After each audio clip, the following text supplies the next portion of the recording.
This is your captain speaking. Hello everyone, Techinthehouse here. Welcome to yet another live stream in which we discuss important tech topics about things that are happening on the tech world.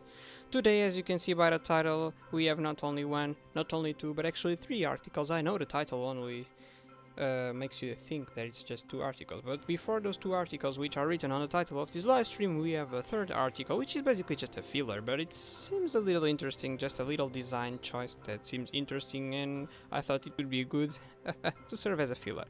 But welcome everyone, don't forget to drop your like, subscribe to the channel if you're new. This is basically just a place for us to hang out and chill and talk about tech and enjoy ourselves, and comment down below as always or on the chat if you're watching this live all your thoughts and opinions, because this is an open space and I'm very eager as always to know what you guys think about these controversial topics. So thank you for joining in. Maybe grab a coffee or something else, chill, enjoy, sit back, relax, because we will start soon. So see you in a bit.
Hello guys, Techinthehouse here. So here we are, we will start the live stream. Welcome everyone. If there's anyone that has just entered now the live stream, welcome. Sit back, relax, drop a like and subscribe to the channel because as always this is a live stream in which we hang out and enjoy ourselves while we debate upon some important topics about the tech world and tech news and hopefully reach interesting conclusions. As always, do feel free to comment down below all your thoughts either in the comment section or on the chat if you're watching this live.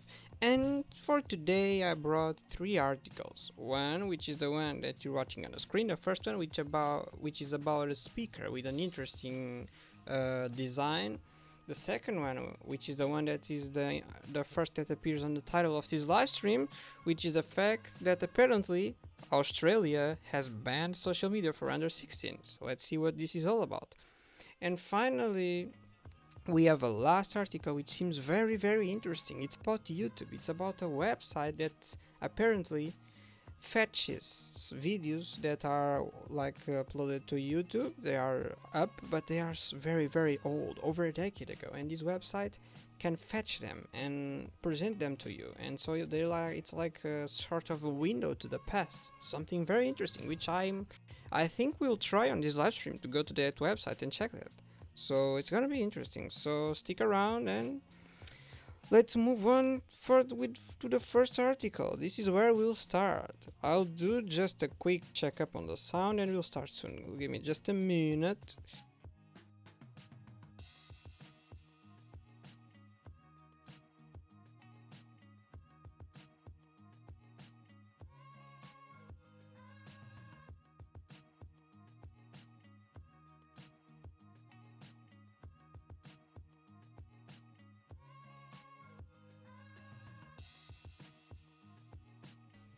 Okay, actually I might be about to do a checkup on the image actually. I think the sound is okay, but not the image. Let me check.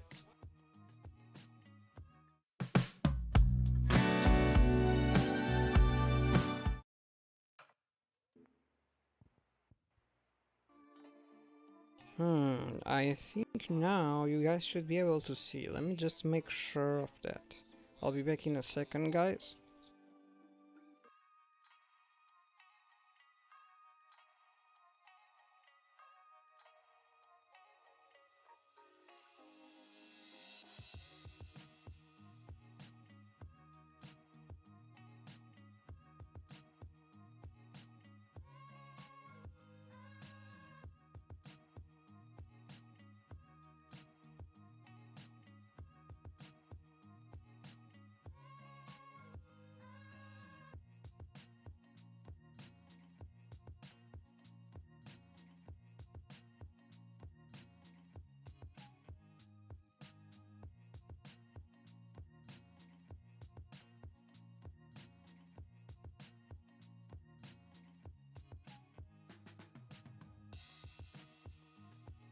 Okay guys, let me just check the image because I'm not sure if you guys can see what I'm seeing, but hopefully the image problem stabilized. But just so you guys know, once again today we have three articles. One of them is just a filler, which is the first one about this interesting designed speaker, and the last one is the best of them all, about a website that seems to be a window to videos uploaded over a decade ago on YouTube, and we are gonna try it out live. So stick around, grab something, enjoy, because this is gonna be interesting. But first I really need to check the image. The sound quality is okay, but I'm not sure if the image is functioning. Let me see.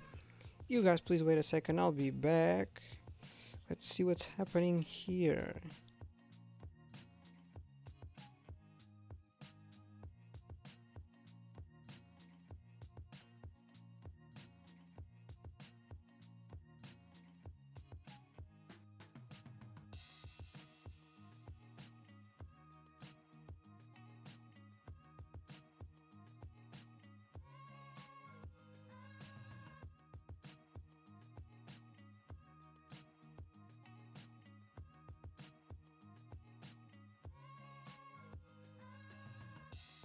Okay, I think the image is working now, probably. Let me just make sure of that.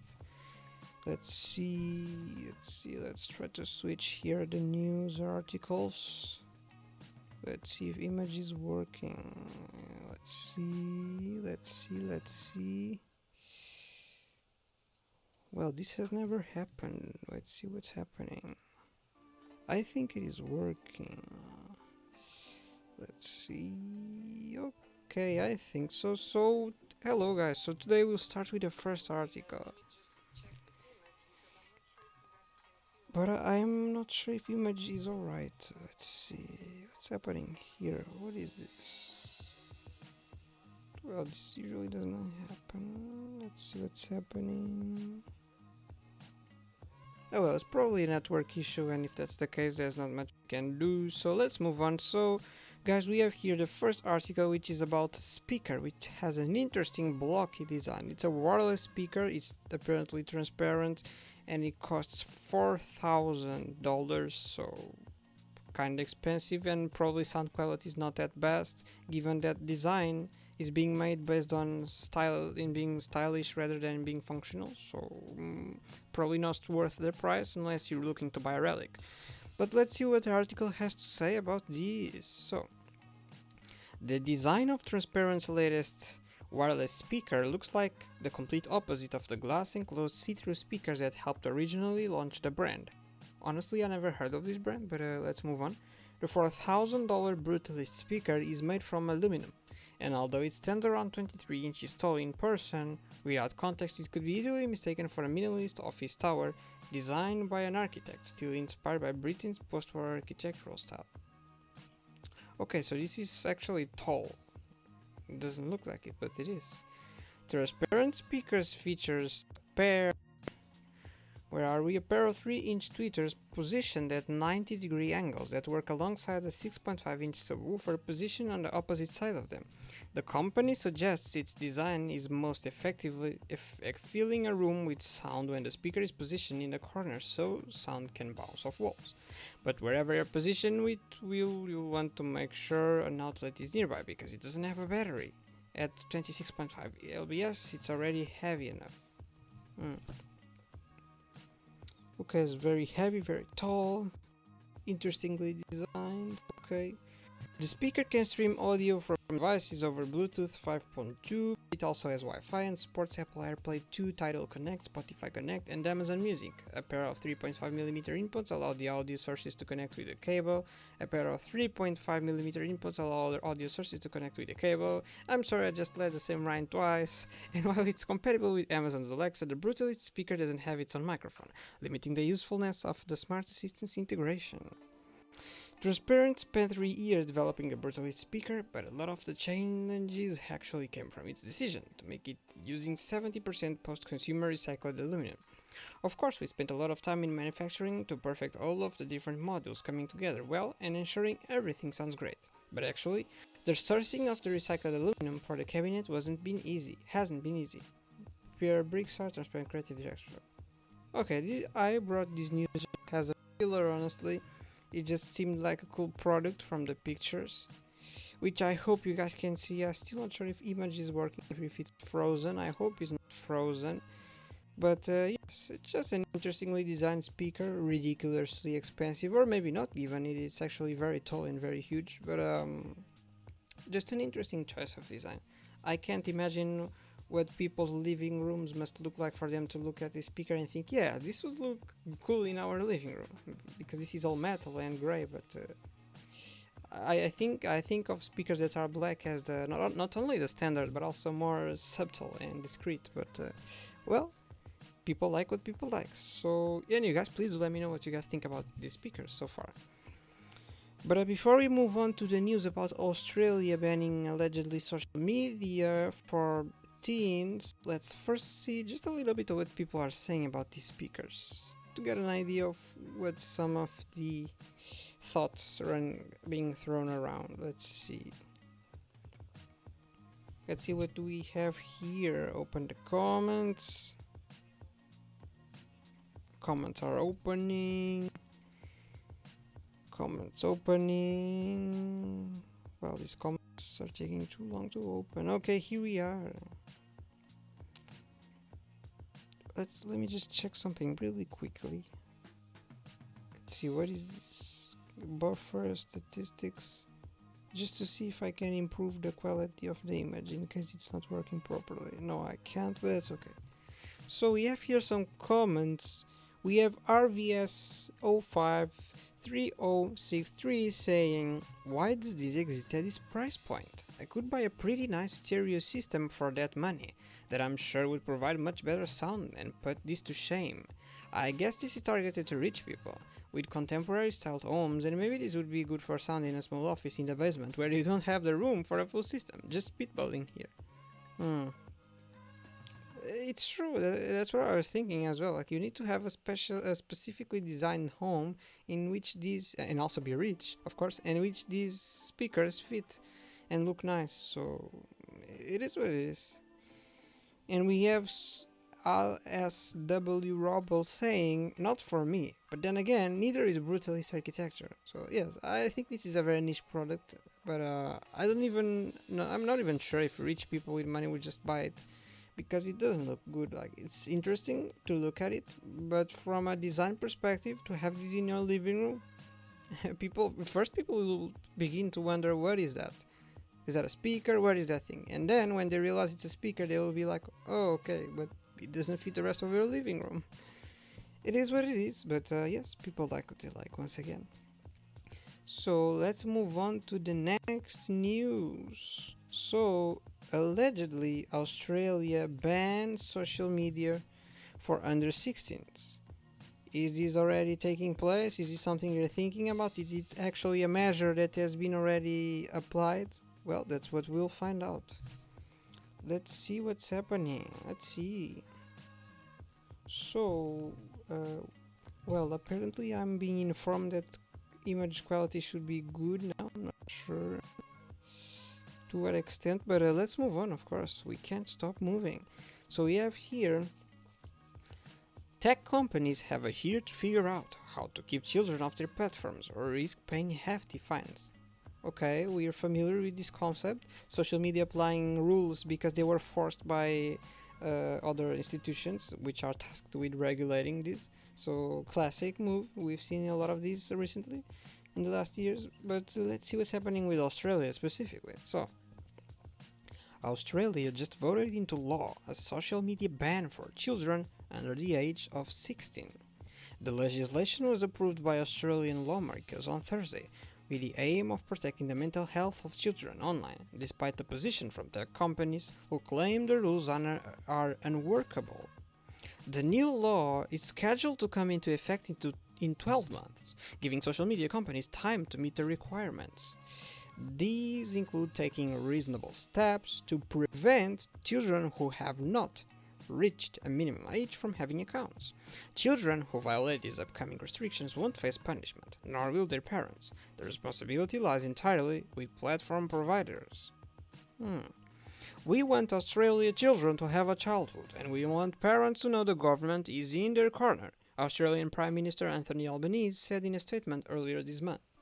We know some kids will find workarounds, but we're sending a message to social media companies to clean up their act, he said. While specific platforms haven't been named in the law, the rules are expected to apply to the likes of Facebook, Instagram, Snapchat, and TikTok, per the Prime Minister. Sites used for education, including YouTube, would be exempt, as are messaging apps like WhatsApp. Interesting. Very interesting article. Let's continue. I'll share my thoughts in the end, but this is very interesting. The legislation doesn't specify how tech companies will enforce the new age restrictions, but those that fail to do so would face fines of up to $50 million. AUS, about $32.4 million in US, okay, yada yada yada. The law does not require users to upload government IDs as part of the verification process. I repeat, the law does not require. A YouGov survey released on Tuesday found that 77% of Australians support the measures. Similar proposals to place higher age restrictions on social media sites are also being explored in Norway and Florida, with the latter currently being challenged over free speech concerns. Meta criticized the bill when it was introduced in the Australian Parliament last week, calling it inconsistent and ineffective. The company urged the Australian government to delay passing the legislation, citing uncertainty surrounding the reasonable steps that need to be taken for impacted platforms to enforce it. Ex-owner Elon Musk has also slammed the law, alleging that it seems like a backdoor way to control access to the internet by all Australians. So it's interesting. This makes me think of something that has happened. I don't know if it's been already a year, but it was related to YouTube, and it was also in Australia, in which I think the government of Australia was trying to control which videos are promoted on YouTube in some way. I don't know if you guys remember this. This was happening, and I think it was the law ended up not being approved, but it happened, and it was very strange because it was something only happening in Australia, and it made no sense at all. Everyone from many countries are criticizing in the sense that it doesn't make sense for to there be external control of the YouTube algorithm in the first place. And if I'm remembering correctly, YouTube themselves were against it in the sense that they alleged that, and this is just common sense at this point, that the YouTube algorithm is kind of a black box, and not even they know how it works. They might be exaggerating, but I believe this to some extent. It, I don't believe if they were trying to allege that they can't control it, I would not believe it. They can most certainly tweak it, but I do believe in sure. Certainly, it's a black box, and it works under just guidelines and results that it's supposed to achieve at whatever ways it finds more suitable. But it is what it is. So this is very interesting. So Australia seems to be taking the step to protect children. I'm not sure how our company is gonna detect and flag accounts that are faking their ages. I mean, this reminds me of the last live stream when we were talking about TikTok and the age struggle. It seems like the same. TikTok said they would be using AI to kind of fix this problem, but it's complicated. How exactly is this gonna happen? So I don't think it's an easy task to find out that an account has a fake age. Like, what are you gonna look into? Pictures? I mean, it's complicated. It sounds like a very complex issue. And what is gonna happen when an account is removed by mistake? What are the procedures? This seems to be I think this should be well thought out. Because and of course they are not requiring government IDs, so that would be the easiest way to achieve this. But I do see how that's kind of invasive, and I think that would compromise how many people use the internet at all, because part of the fun of being in the internet relates to the anonymity of it. So I don't think that would be the path. So I think actually it's good they didn't go down that path, which YouTube has to some extent, at least in Europe, and it's not good. People don't like it. But okay, of course it's not for all videos, as we know. It's just specific videos with age restrictions, like health videos and among others. But it is what it is. So I mean, this is a good-hearted measure, I think, but I'm not sure if it's not actually inconsistent and ineffective, just as Meta was criticizing. I feel like I 70% agree with that statement. But we'll see what happens. Let's see what people are saying. We have 39 comments. Let's see. What do people think about this? And guys, in case the image is frozen, I'm really sorry. I'm not sure what's happening. The thing is, it's not worth for me to restart the live stream, because then it's just a separate recording. So I'll end up with two separate recordings, which are supposed to be just one live stream. And that makes no sense. So I'm not gonna cut this one to. I guess I've just found a feature that it should exist on YouTube. A way to stop the live stream and restart it and still be on the same recording file, the same video clip. But hey, it doesn't exist, and that's okay. So, what is this? Sorry guys, just checking here a feature that has appeared here. Give me 5 seconds. What is this? Jesus. How? Okay, I think I got it. Okay, here we are, guys.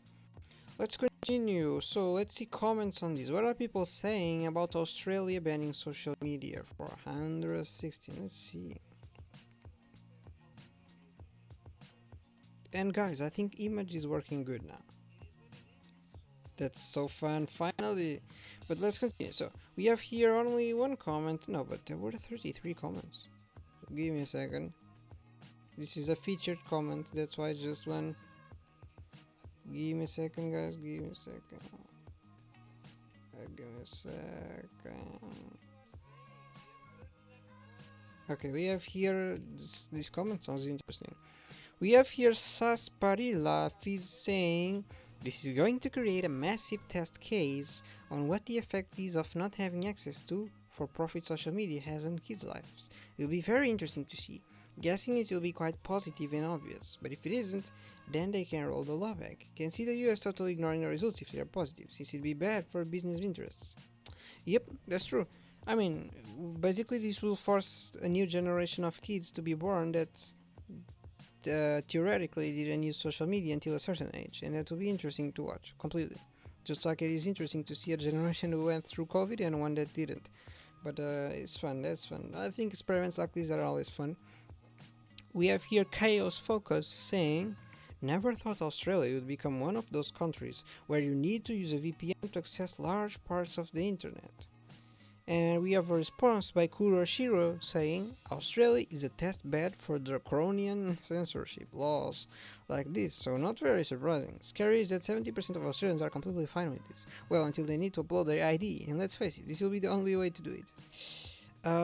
Kuroshiro, I understand your concerns about censorship. I don't think this is censorship. I think this is protecting the underage people from being exposed to things that are not in their best interest. As we know, it's rather to make money and increase the retention and the time you spend on the application. That helps them in no way. Like spending time on your phone is not an activity that benefits children in any specific way. You know, if you want to learn, you can learn from other sources, maybe even better than scrolling on social media, most likely.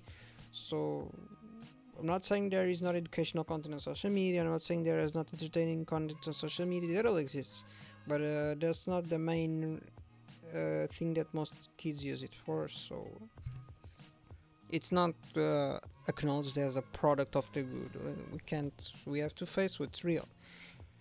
And however, I do agree with you in the sense that, of course, uploading the ID is something scary that most people don't want to do completely. But I mean,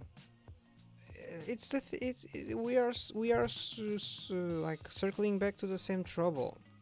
How effective will be this measure? How effectively? Like, how exactly are they gonna be able to identify and flag accounts that are faking their age and that are actually under 16 years old? It's complicated. It's very complicated. Well, let's see. We have here another interesting comment. This is from George Cafantari saying, good for Australia. Meanwhile, we are raising a generation of iPad zombies, and we have cowardly allowed our elections to be manipulated by the likes of Elon Musk and in plain sight. That's interesting, but I mean, this is more of a comment on the elections, if anything. But I don't think kids are a generation of iPad zombies, because if you're saying that, then you also have to acknowledge that your own generation probably was a generation of television zombies. So I do understand that an iPad is kind of portable, so you can take it anywhere, so you can effectively be a zombie. And a television, you just watch it at home. However, I mean, that doesn't need to have the connotation of a zombie at all. So you could say that people walking with radios on the streets could be radio zombies as well. So I think it's not fair to demonize the newer generation and make seem like all the previous generations' addictions were just not as bad, because they could have been probably. But let's see. We have here more comments. Let me just see if there are other interesting comments. Let's see, what do we have here more? Oh, we have here JPago saying, amazing, I wish our American politicians had the courage to do this. Of course, this move effectively requires universal government-issued IDs, which I know the majority of our politicians are very much against. No, but I don't know, why is everyone talking about presenting IDs, since they said it, that won't be a thing? It's here. The law does not require users to upload government IDs as part of the verification process. In Europe, that does happen. In Europe, if you're accessing a specific type of video on YouTube, it could be something about the health or medicine, and maybe there's some restrictions, they can ask you for an ID. But outside of Europe, that does not exist. So, as far as I'm aware, of course, maybe there's another country that's outside of Europe and is subject to these laws. But I don't know why are people suggesting that presenting the ID could be a good thing. Apparently, it's not a thing. But yes, it raises the question of if it's not by the ID, how will they know that an account has registered themselves with a fake age? Not sure how. TikTok is allegedly about to start using AI for that, but that still doesn't explain specifically how is AI gonna figure that out. But yes, things are looking interesting, so I guess we'll have to wait and see what will happen.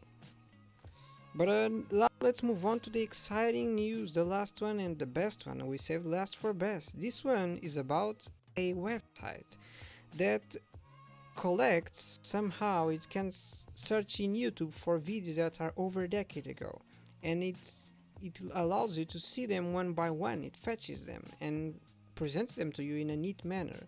And so this would be like a time machine basically, and we'll be using it on the live stream just about in a minute. But first let's read the article about it to understand exactly what is this and how it works. So this website unearths YouTube lost and forgotten iPhone clips. IMG0001 lets you flip through random video clips uploaded to YouTube over a decade ago. This is an article by Umar Shakir, a news writer from the electrical device lifestyle and things that plug in via USB-C. So the IMG0001 website features a phone with an old TV static effect and a floating retro Panasonic remote that you can click to start watching random YouTube videos from over a decade ago that were recorded and uploaded from devices such as 2010's iPhone 4. Riley Walls, a tech worker who helped stage a fake steakhouse restaurant in Manhattan last year, built the site. He credits this blog by Ben Wallace for the idea. Just a sec. Where were we? Riley Wallace, a tech worker who helped stage a fake steakhouse restaurant in Manhattan last year, built the site. He credits this blog by Ben Wallace for the idea and says the iPhone is the reason the project is possible. As described on the site, there was a novel at the time, Send You to YouTube, features on your phone between 2009 and 2012 that lets you upload recordings directly from your iPhone for anyone else to see, which often are accompanied by any text descriptions. Interesting. I found millions of videos that have default camera names as titles like IMG and made it onto a website where you can watch random ones unedited moments from them. Basically, to sum up, these websites for all the types of videos that are short, more than 10 years ago, and have this beginning of IMG, and compiles them all on a neat presentation with a TV and static. Basically a time machine for the past. Let's see what else. Each video is titled something like IMG XXXX, which follows the default naming conventions of recording from iPhones and many cameras. Has you presented with videos such as this random white cat that jumps at the cameraman, some Wu-Tang Clan concert goer, or the homies jumping into a swimming pool. The site shows you the upload date and the number of views. View counts are under 10 of the most time. If you click on the numbers, it takes you to the original YouTube page for the video so you can comment on or just take a moment to appreciate how immortalizing YouTube makes the world. If this site is ringing a bell, you're probably thinking about a similar project called Astronaut from 2017. It had a similar idea to IMG 0001, where you watch original file-name videos. However, Astronaut focused on videos that could be newly uploaded with low view counts and only showed small portions of each one unless you intervened. Okay, so basically this is just a funny experiment done by someone with the ability to build sites in which it just compiles a bunch of YouTube videos from the past into a neat way and cool way to watch it and to feel like you're traveling in time. So this is what we'll be trying. Seems interesting. As we've read, most of the videos on this website are very low on views. Viewed what, like 5-10 times, and it's gonna be interesting. So maybe we'll watch a few, 5 or 10 of these, and then we'll finish it up. Let's see.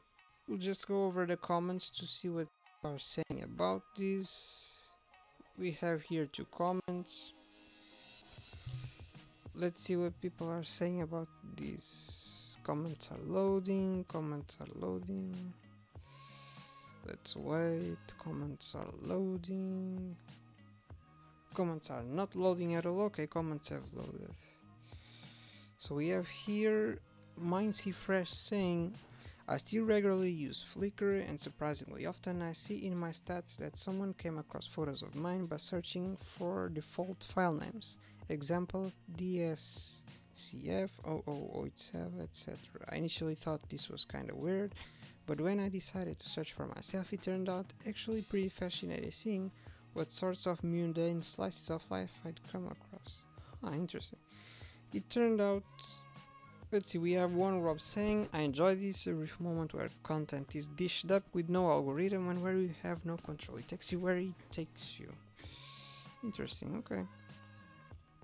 So it seems like going to search engine in itself and writing these random numbers and letters is also an interesting experiment to try in the future to see what appears. Very interesting. But that's about it. This was the last article I had for today. And we'll go to the website and check our little videos. And then we'll finish it up. Let's see this so-called interesting website that appears to be television and static design-wise. Let's see. We'll watch a few just to get a vibe of this website is actually capable of. So here we are at the website. IMG 0001 Riley Walls. Between 2009 and 2012, iPhones had a built-in send to YouTube button in the Photos app. Many of these uploads kept their default IMG_XXXX file names, creating a time capsule of raw, unedited moments from random people's lives. Inspired by Ben Wallace, I made a bot that crawled YouTube and found 5 million of these videos.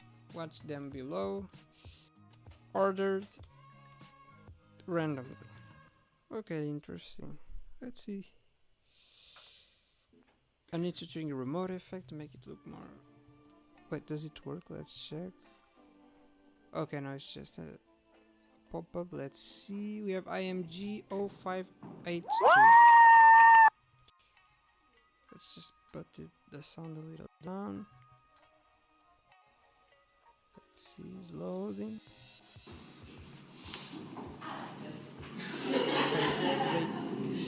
The current video has 8 views from May 11, 2010. You can see a married couple dancing, maybe it's a dance club. They seem to be in a ballroom or some sort. There seem to be a bunch of couples dancing, 1, 2, and 3. They seem to be learning. It seems to be a class.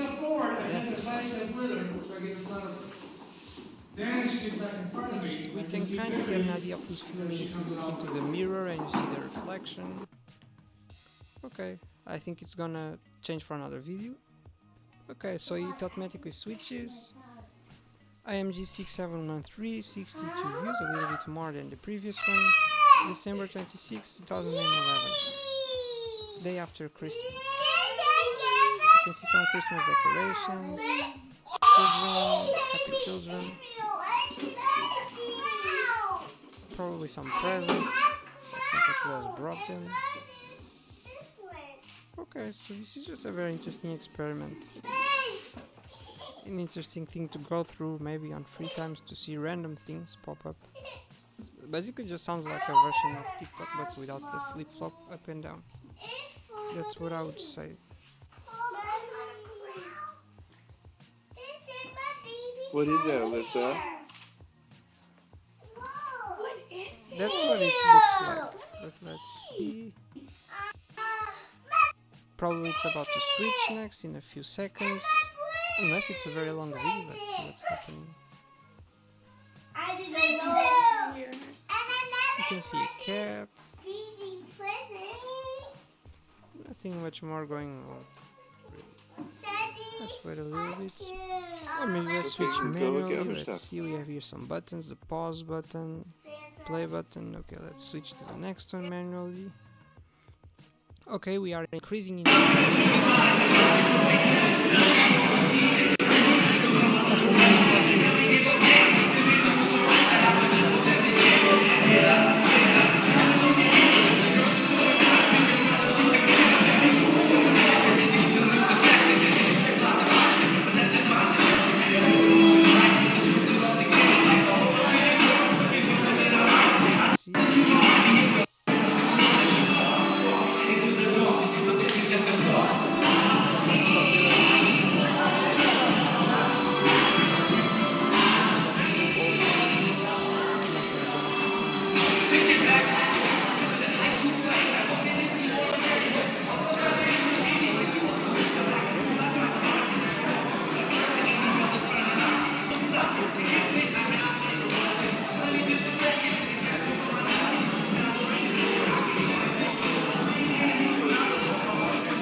okay, Christmas again. Probably another family. Wow, Bryce, you gonna open with Nana? Yes, now that I'm thinking about, there are probably a lot of videos from Earlier. Christmas and other days like that, because those are the days in which most people film and take pictures, so that would make sense. But let's just jump one more to see what appears. Okay, just a random, again, the gathering of people, which are part of the time in which you can post. Okay. That's enough videos for now. Okay. I'll make a break of 30 seconds and then we'll close the live stream. I'll be back in a second. And I'll send you guys to the wait screen.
Okay, this was it for today's live stream. Thank you for joining.